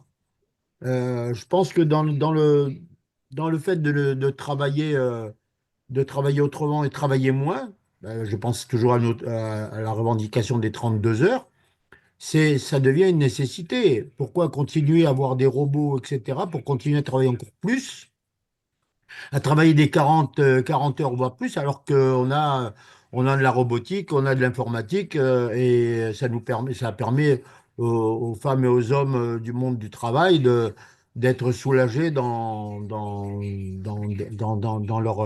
leur exploitation, j'ai envie de dire. Je pense qu'il faut que. Moi, je propose quand même qu'on ait un élargissement comment dirais-je, de taper sur ce clou, de travailler sur la question de diminution de temps de travail. D'abord, ça répondrait aussi un peu à la question que le patronat en permanence a besoin de chômeurs. Ça permettrait de diminuer la tranche du chômage, la barre du chômage. Donc, on a, il me semble, mis cette question de côté, qu'on met cette question de côté, et que ça me gêne vraiment. Voilà. Moi, je voulais aborder cette question-là dans le cadre notamment pour les retraites, parce qu'on dit on part à la retraite, il faut partir à la retraite soit à 55 ans pour les travaux pénibles, soit à 60 ans, etc. Pas de souci, mais si on s'est tué pendant des années, pendant 30 à 40 ans de travail avec des horaires pas possibles, je pense que quand on part à la retraite, on est hyper fatigué et, et de pouvoir continuer à être utile après, pendant la retraite, c'est aussi encore plus compliqué. Voilà, moi, je vois les choses comme ça. Il faut qu'on trouve les moyens de diminuer le temps de travail pendant toute la période où on est salarié, où on est dans le monde du travail. Moi, je pense qu'il faut qu'on continue à taper sur ce clou-là. Je pense qu'on a laissé tomber et c'est dommage. Voilà, merci.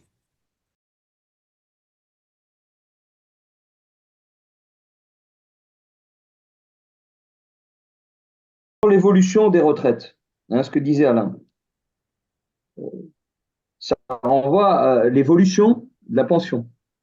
Moi, je pense que il faut que les retraites elles tiennent compte de l'évolution des salaires. Mais ça ne suffit pas. Il faut les deux. Le mouvement, il s'est baladé. À un moment, il a dit il faut prendre que les salaires, pas les prix, après que les prix, pas les salaires. Mais il y a eu une inflation terrible. Les pensions auraient dû au moins suivre l'inflation. Donc, les pensions doivent suivre les deux. D'abord parce qu'il y a eu l'inflation, mais après, si les salaires rattrapent et augmentent, il faut aussi que les retraites, elles suivent pour qu'on ait une société qui avance en même temps et pas une société à deux vitesses. Donc on doit mettre les deux. Attention, les économistes y mettent qu'un, souvent. Et parce que ça renvoie à l'idée d'une bonne retraite. Et ça, c'est important, une bonne retraite. Et William en parle aussi, c'est aussi la façon dont elle est cassée avant. Donc on insiste beaucoup sur bonne retraite, qui veut dire tout un ensemble de choses. Pas seulement la pension, mais aussi l'unification. Et dans l'unification, il y a plusieurs choses. Il y a, comme je l'ai dit, et ça t'a parlé puisque tu viens de la RATP, je ne sais pas si monde l'a entendu, l'unification, par exemple, des gens qui transportent des marchandises la nuit, bah, que ce soit en train avec la SNCF ou en camion, ils doivent effectivement bénéficier de la même chose, plutôt que d'unifier vers le bas en disant ah ben ceux qui font des camions ils souffrent, alors on va rabaisser les conducteurs de train. Non, on fait monter tout le monde. Bon.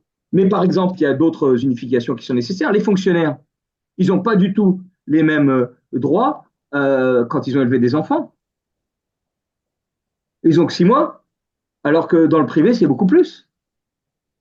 Donc là, il y a une inégalité. Les fonctionnaires, ils ne payent pas, par exemple, sur leurs primes. Donc il y a des unifications de tous les côtés. Et donc, et cette unification, elle est importante pour tirer tout le monde ensemble.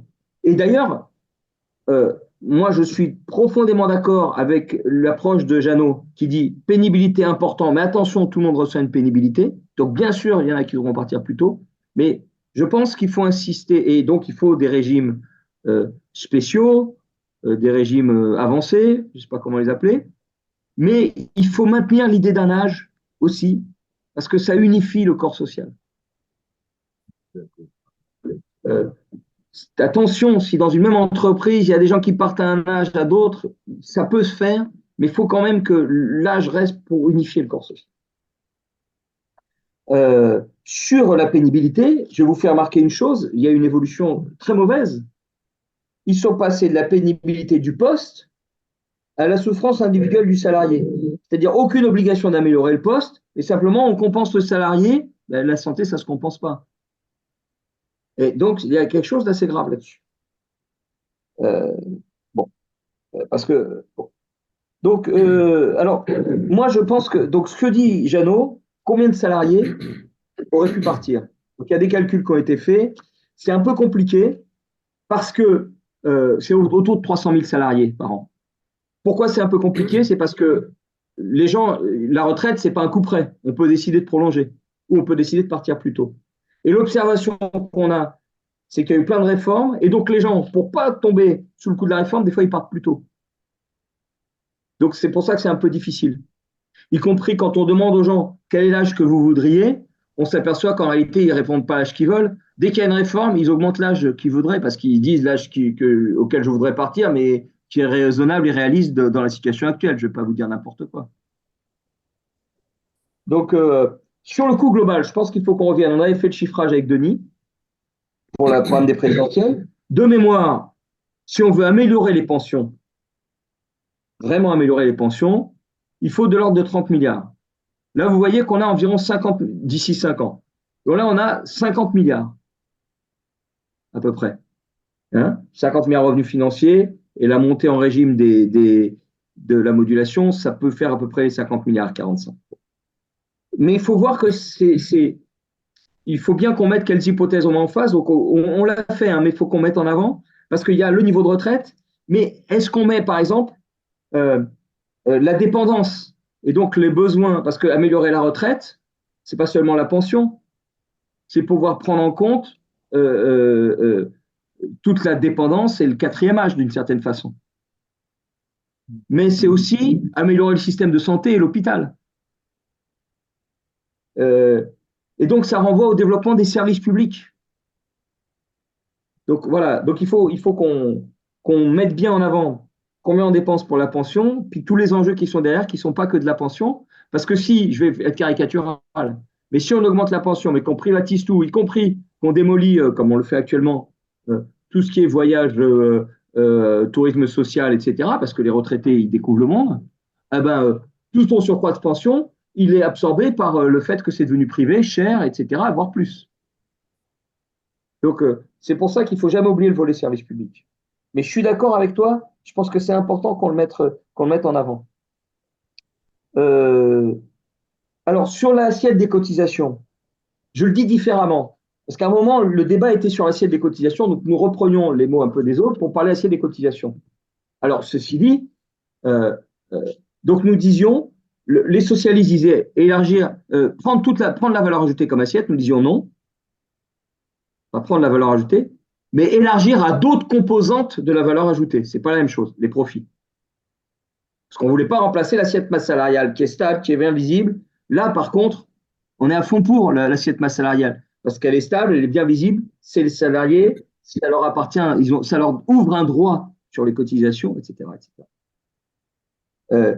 Mais il faut savoir aussi en positif qu'au moment où il y avait ce débat, je crois dans un rapport de 1997, Chadela, pas Chasselas comme le raisin, mais Chadela, C-H-A-D-E-L-A-T, mais je le retiens par le raisin, moi, il a mis en avant, il a dit, mais il y a une proposition qui est la modulation. Et elle est intéressante. Et il faut même savoir que quand Ralit a été ministre, alors je ne sais plus quand il est ministre de la Santé ou de l'Emploi, je crois que c'est quand il était ministre de la Santé, il y a eu des évaluations qui ont été faites par des camarades à nous de ce que pourrait apporter la modulation. Et on a une camarade qui a bossé avec lui dessus, qui n'est plus membre du parti, mais qui se considère dans la galaxie, et qui peut-être a des informations dessus. Aker, elle s'appelle. Aker. A-C-K-E-R.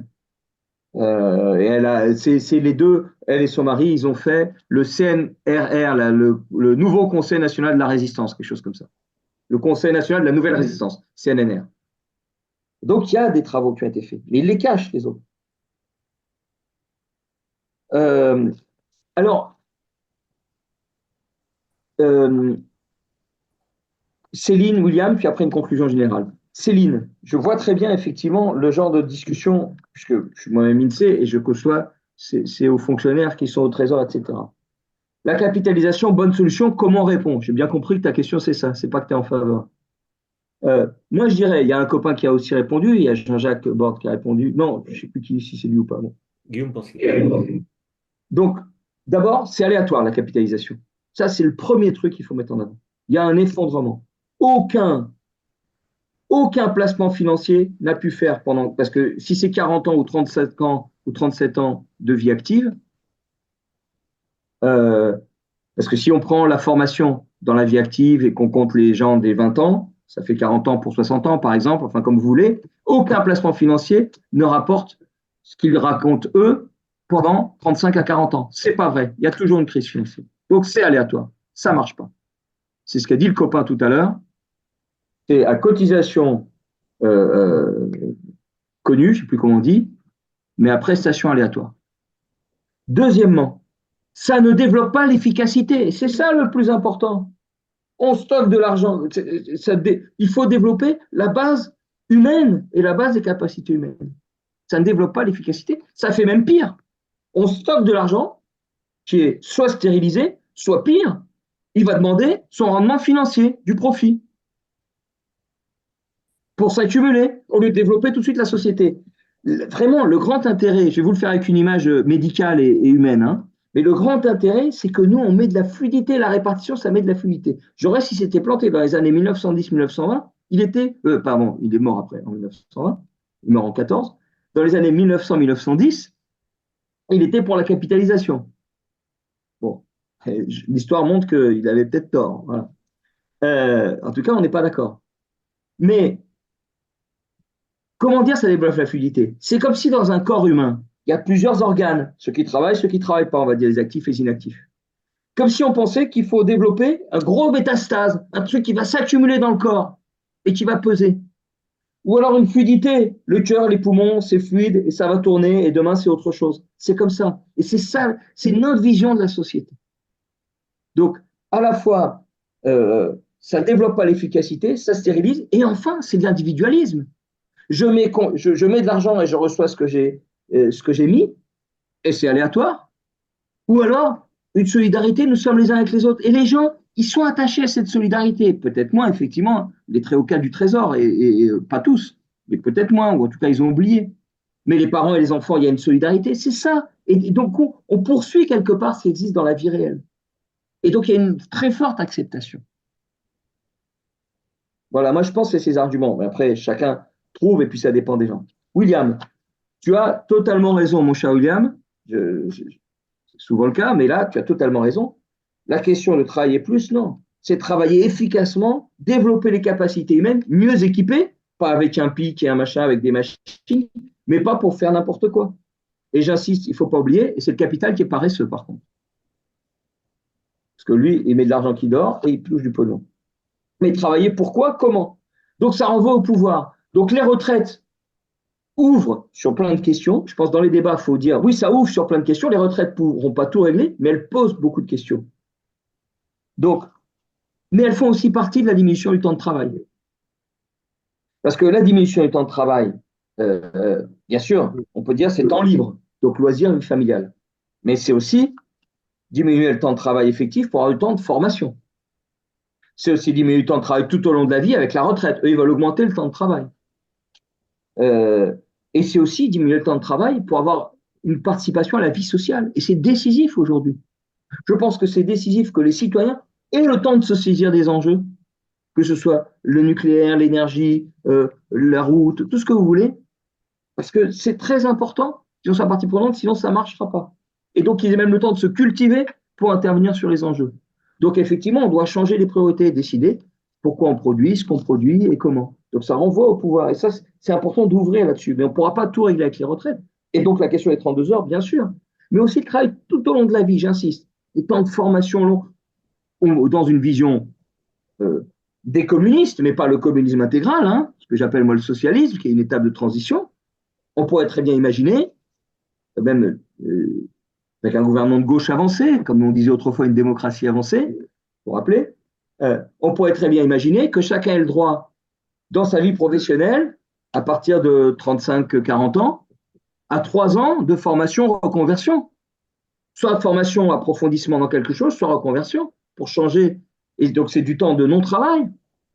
Mais aussi parce que, quelque part, il faut changer les activités, parce que ces travaux-là, c'est plus ceux qui sont nécessaires pour la société. Donc, ça renvoie à ce que tu ne peux pas s'épuiser à travailler pour simplement produire des valeurs pour le capital. C'est très important, mais avec l'idée donc de travailler efficacement. Il y a les deux trucs. Pas seulement travailler moins, mais travailler efficacement et dans de bonnes conditions. Il ne faut jamais leur lâcher l'efficacité. Mais tu as raison. Ceci dit, dans les débats, je pense qu'il faut l'ouvrir après, comme étant la retraite, ça ouvre sur des choses.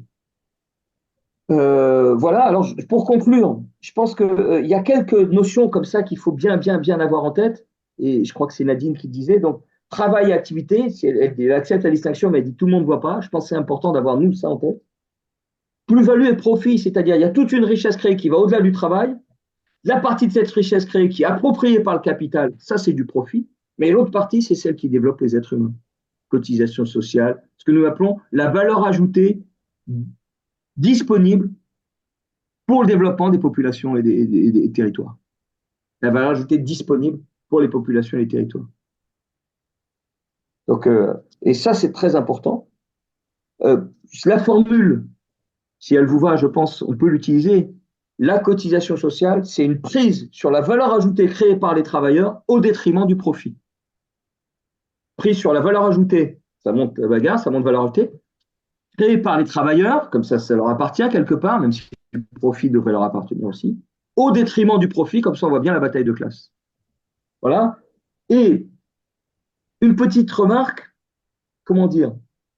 Alors là, je cherche William un peu pour l'emmerder, mais c'est juste pédagogique. Bien sûr, il faut faire contribuer le capital au développement humain et à ce qu'il fait, mais on fait même plus. C'est pas le capital, c'est les entreprises qu'on veut faire contribuer au développement humain, donc les enlever de la tenaille du capital. Parce que c'est vraiment les entreprises qui vont faire contribuer au développement humain avec une efficacité du travail, finalement un communisme de développement des capacités humaines. C'est ça ce que nous voulons. C'est ça ce que nous visons. Et développement des capacités humaines, pas seulement pour le travail, pour les capacités humaines dans la société. Et ça, c'est pour les gens, c'est pas ça le communisme. Et pour nous, c'est ça. Donc on a un sacré chemin à faire. Voilà. Ben, je vous remercie beaucoup. On n'a pas assez développé peut-être la dimension internationale, mais elle est importante, elle est dans la tête des gens. Mais on a eu quand même des éléments, je pense. Euh, voilà, il faudrait maintenant s'en saisir, continuer. Merci Fred. Voilà. Je vous en prie. Merci beaucoup, c'était super. Ouais, vraiment, merci. Merci les camarades. Bon, Allez, Merci. bonne soirée. j'embrasse mes camarades.